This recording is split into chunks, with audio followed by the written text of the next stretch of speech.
Hi, Stuart Barn here, and this is video 2 in this series on the major pentatonic scale. This time we're looking at the major pentatonic scale, shape 2.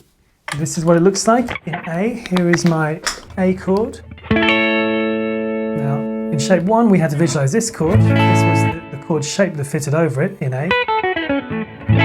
But if we're going to be playing in this area, we must forget about that shape and visualize the next one. So this is the A major chord, K shape 2.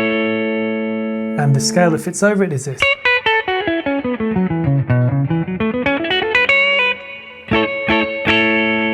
Now, something that it's important to recognize about the major pentatonic scale is, well, on one hand it's useful to see that this is the same pattern of notes as the minor pentatonic scale shape 3.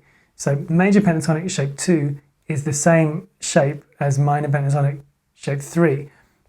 So that's useful. But you must recognize that you can't play it in exactly the same way. So for example, when this was minor pentatonic, I'm going to play an A. Here's A minor pentatonic shape 3. I could bend this note. And that was a good sound. However, when this shape is being used as major pentatonic shape 2, I hope that's clear, this note is not the same note as it was there. This is actually a root note. Now, you can't bend a root note in a bluesy way and have it sound nice. See what you think. Compared with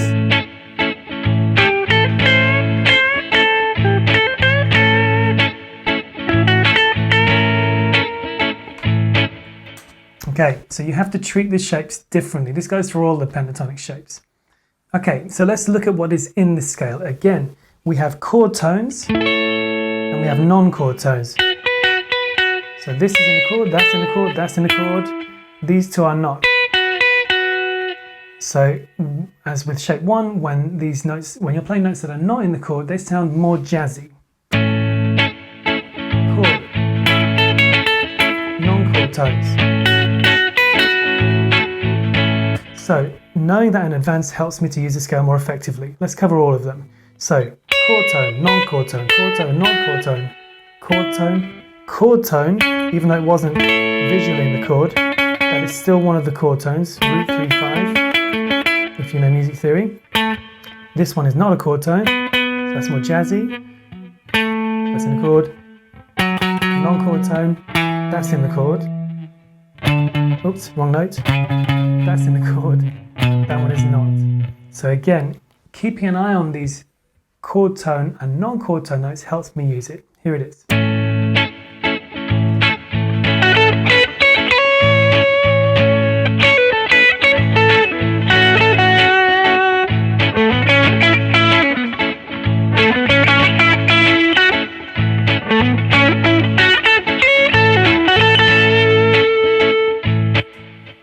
So, as with all these tasks, I recommend that you make it a part of your practice regime. Try and use it every day for maybe a week.